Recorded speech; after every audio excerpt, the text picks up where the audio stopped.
What is going on, YouTube? Salos, back with another video. Still sober today. 54 days now, coming up on 60. Pretty cool, I get another coin. Looking forward to that. Weekend was good.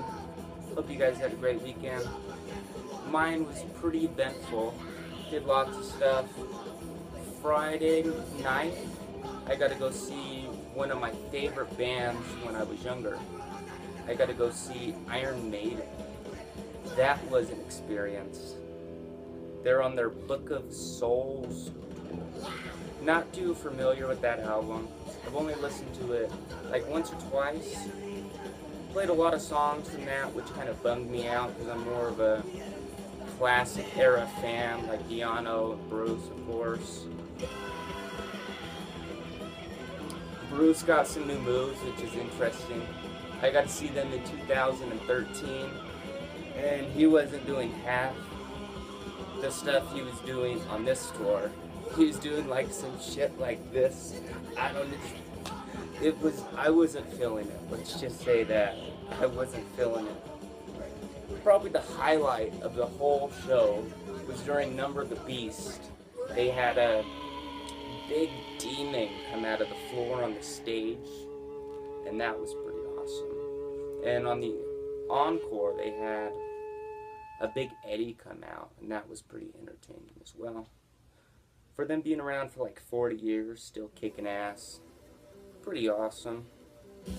Not much more to say. I would tell you to go watch them if you haven't seen them before. Still kicking ass, taking names. But Saturday, I got to go on a hike. Took some cool pictures, probably some of the coolest pictures I have taken so far. You can check those out on my Instagram, Salos116. If you want to see my artwork and some photography I have done, check that out. On Saturday as well, I was able to go and watch Noah Levine's lecture at a place called Fit to Recover. I was lucky enough to talk to him. I was a bit nervous. I've been reading his books and doing his program called Refuge Recovery. It's cool to be able to speak to him. I don't want to say I was starstruck, but I definitely had a little bit of anxiety. But it is a nice dude. Definitely really cool. Punk rock dude from the early 80s. Started his whole new type of AA thing. Instead of based on Christianity and that dogma, it more focuses on Buddhist philosophies and Buddhist principles, which fits into my neck of the woods more than Christianity does, of course, but to each his own. I'm not condoning you to be a Mormon or a Christian, but whatever, man. If you want to listen to fucking Christian black metal, go right ahead. I ain't stopping you. I was able to get my book signed. This is Dharma Punks. About halfway through it. It's pretty interesting. I was able to get him to sign it. He mostly talked about meditation and stuff like that. Weekend was pretty cool. If anybody's curious on what is playing in the background, we are listening to the International Peace Benefits compilation. This is awesome shit. I did talk about this in my last video. Today, I don't really have a themed video for you or anything of that sort. I just grabbed the music I was listening to last night, and stuff's just sort of fresh in my mind. So I just thought I would speak about what I played last night. Just started off with classic band. Haven't showed anything by this band before. I was just talking about them. This is their 1993 album, Peace of Mind. This is Iron Maiden. This is the first press of this album. For you vinyl nerds, it came out on Capitol Records. I always loved the Maiden artwork. That's what really got me interested in them in the first place. Everybody knows Maiden.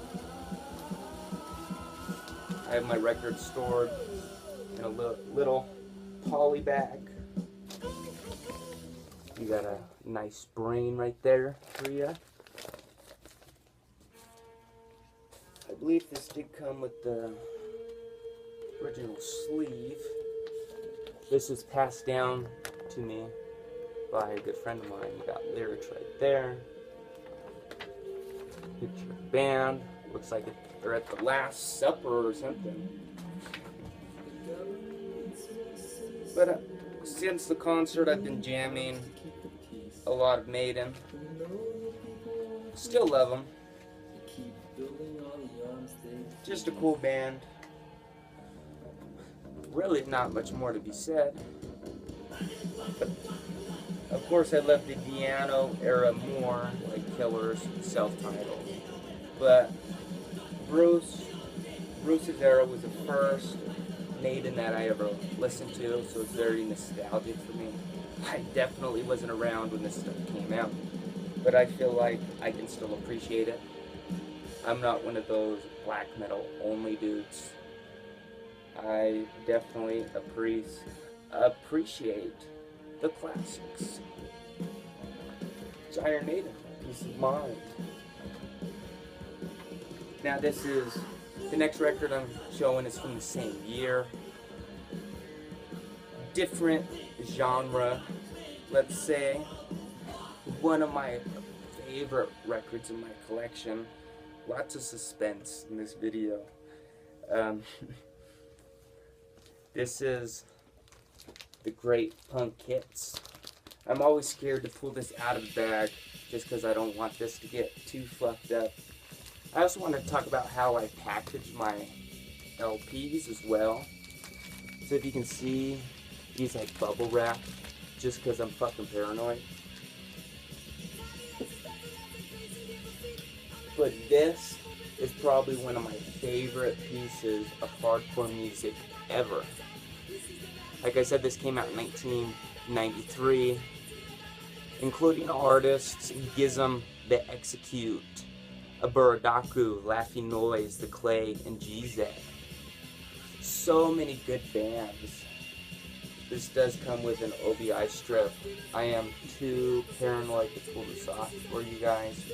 I kind of want to show you guys the rest of the artwork. So there you go. Oh, get that back on there before I fuck it up. Probably one of the more expensive records I own. g.i.s.m is one of my favorite bands, if you haven't noticed on my channel. The song, it's Death Examination, I believe. Death Exclamation. So I'm studying. I don't know how to pronounce that. And Fire are two classic fucking songs. Like I said, this came out in 1993. The g.i.s.m stuff is black metal, in my personal opinion. I think about the year 1993. Sodom in the Sign of Evil wouldn't come out until 1985. The first Hellhammer, the first Bathory wouldn't come out until 1984. Some of the only bands, the more darker bands that were out at the time were like Discharge and Venom and stuff like that. So for a band like g.i.s.m to be so extreme so early, I definitely give them props. And for my mind, g.i.s.m was one of the most heaviest bands through the early 80s. If you like black metal, definitely check out the g.i.s.m songs on this LP. You won't be disappointed. Some of my favorite songs are on this album. You have like The Execute, The Boys, g.i.s.m Fire. You got Laughing Noise, The Clay, g.i.s.m, and you got Aburadaku. Anything by Aburadaku is super expensive. Their first EP or album, the self-titled one, is like $200 on Discogs. super rare stuff. A Burdocky is like a darker brass, like a Japanese brass, maybe not darker, but definitely Japanese. If I didn't mention this already, all these bands are Japanese. I always fantasized about owning this album, and now that I do, I still can't believe that I own this thing. If I didn't mention this already, this is probably one of my favorite hardcore releases that have ever been put out. Definitely a gem in my collection. I just love this album artwork as well. I showed this last time, and one of the coolest things in there is the execute page, and it has his artwork on there. That's my favorite page out of that zine from that. This also came with a lyric sheet.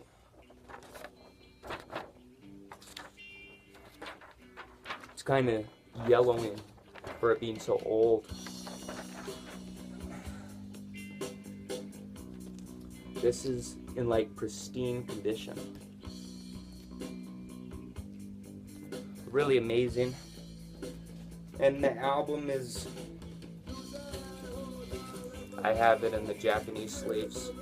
I have it double sleeved. But if you don't like hardcore and you're into metal, definitely check out this release. I just love this album so much. I don't know what else to say about it. The next thing I'm going to be talking about is Laughing Nose. I'm not sure what year this came out. This is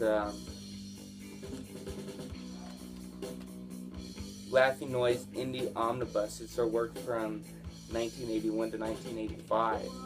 Just straightforward, raw, really catchy, pretty melodic, hardcore. If you like Japanese punk and you don't know this, this is a golden era band. This came with the OBI strip. I put it on the inside. This album's actually on my CD player at the moment.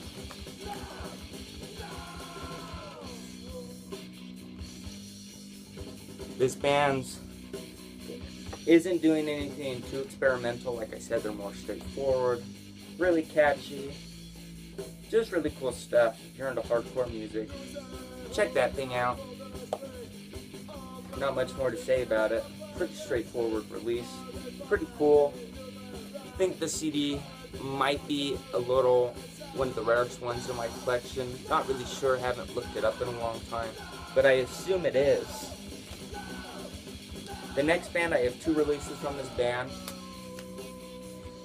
I love bands that have a visual aesthetic to them, like Celtic Frost and Amoebics, Iron Maiden, of course. They have like a cohesive imagery that goes along with the music. It's in hardcore music, it's not that popular. A lot of the album covers are different, like different artists, unless you're Black Flag and you have like Raymond Pettibon under your belt. But this is a band from the Gilman Street scene, probably the best band from that scene. This is a 7-inch that came out in 1990. This is Live the Chaos.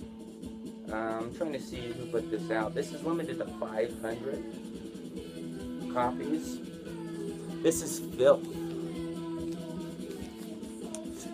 Filth is an American hardcore band from the East Bay, like I said, from Gilman Street. This came with a little booklet of their shit split with Wax or whatever. Not too big of a fan of that band, but this booklet is definitely really cool.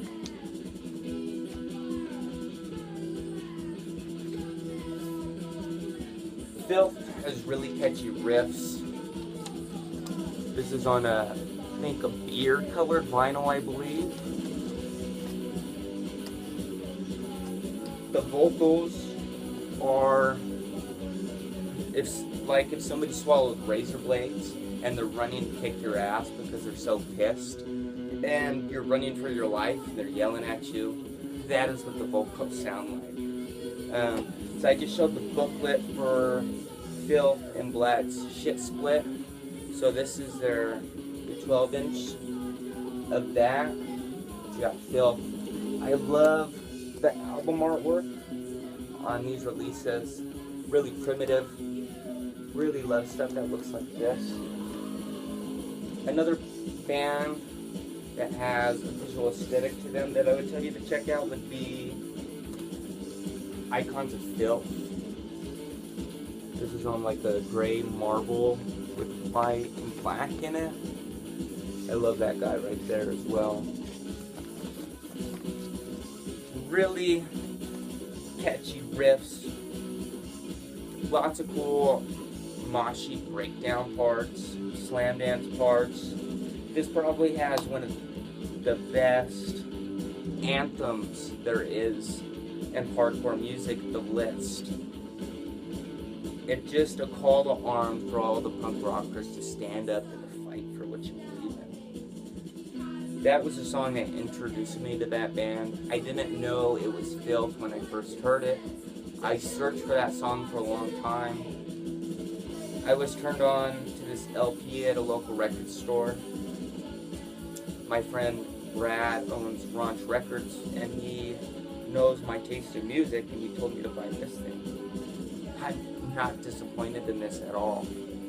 This sits next to all my gems, even though it is very inexpensive to get.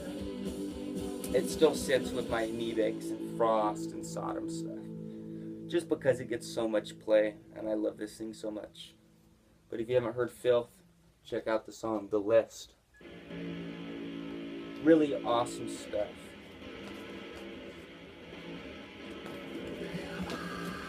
The next release I have is a Venice band. I'm a huge Suicidal Tendencies fan, of course. I'm wearing the shirt, I have a tattoo of it. Considered myself a suicidal punk for a long time. Don't really consider myself anything now. It's just me. This is Exile. This is their 1987 debut album. This is a repress. I forget who put this out. This did come with a poster. It's up on my wall right now. But it is on my wall, so I'm not going to pull it off. So like I said, this is a band from Venice, California. After I got into Suicidal, I got turned on to these guys. In the crossover realm of music, really cool breakdowns. Really love this album artwork, like graffiti style.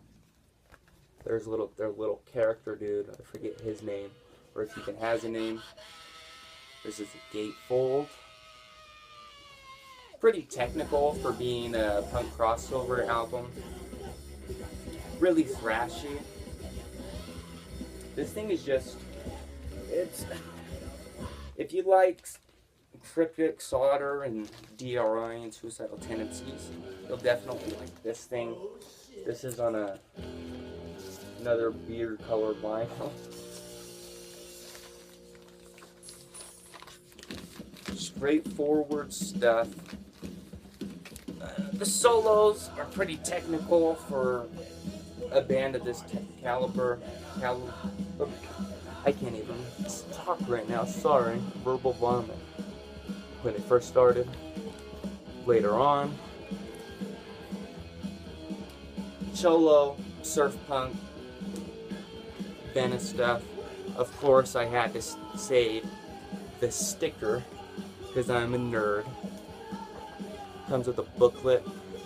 Lots of cool stuff in here. Just pictures of the band, them playing live. You can see they're like standing behind walls with graffiti and stuff. Classic hardcore band. Really cool stuff. If you haven't heard it, check it out, man.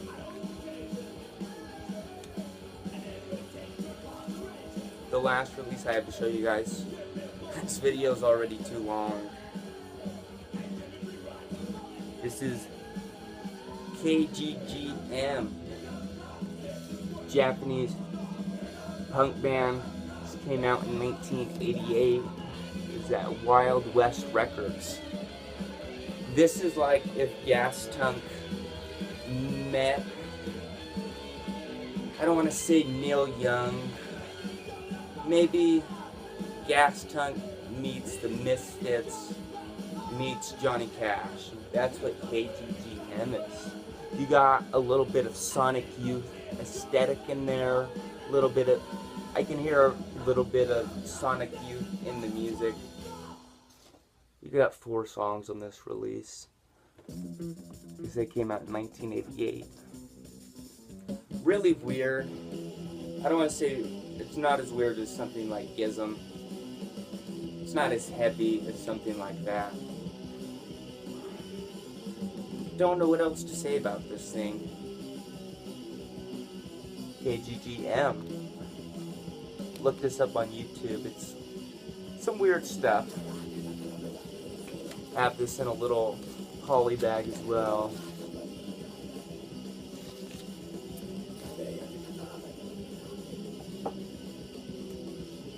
Well, thank you guys for watching my video yet again.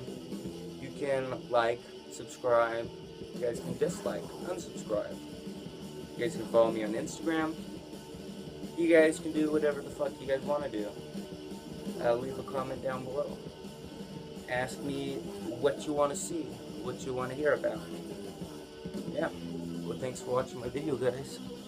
Peace out, bros.